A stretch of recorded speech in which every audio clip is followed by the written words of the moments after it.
নতুন শহরে নতুন করে জীবন শুরু দীপার। বড় হয়েছে সোনা। রূপাকে ছাড়াই প্রকাশ্যে অনুরাগের নতুন প্রোমো।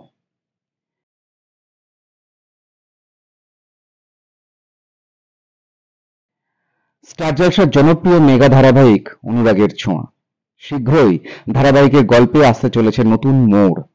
এই মুহূর্তে ফের ভাঙনের মুখে সূর্যদীপার সংসার। তাদের সন্তান সোনাই এই পরিণামের জন্য দায়ী। এরপর গল্পে আসছে অনেক বছরের লিপ, বদলে যাচ্ছে গল্পের প্লট। সদ্য প্রকাশে এসেছে এই ধারাবাহিকের প্রোমো। প্রোমোতে দেখা যাচ্ছে পরিবার ও পিছুটান ফেলে নতুন শহরে পাড়ি দিয়েছে দীপা। নতুন স্বপ্ন নিয়ে সে পা রেখেছে মহানগরীতে। তার কাছে অচেনা এই শহর। নতুন করে ধাক্কা খেল দীপা। নিজের মানুষরা কোথায় জানা নেই। হাত বাড়িয়ে দিল নতুন কিছু মানুষ। তারপর দেখা যায় একই শহরে সূর্য সোনা। তবে কি ফের দেখা হবে সূর্য দীপার? এই প্রোমো দেখে মিশ্র প্রতিক্রিয়া পাওয়া গেছে দর্শকদের কাছে।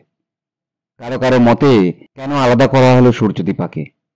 আবার কারোর প্রশ্ন, অন্য রাজ্যেই আসতে হলো কেন দীপাকে? সোনা কি মান অভিমান ভুলে দীপাকে মেনে নেবে? মুম্বাইতে কি রূপাইকে খুঁজে পাবে দীপা? প্রশ্ন অনেক, উত্তর পেতে গেলে দেখতে হবে অনুরাগের ছোঁয়ার পরবর্তী পর্বগুলো।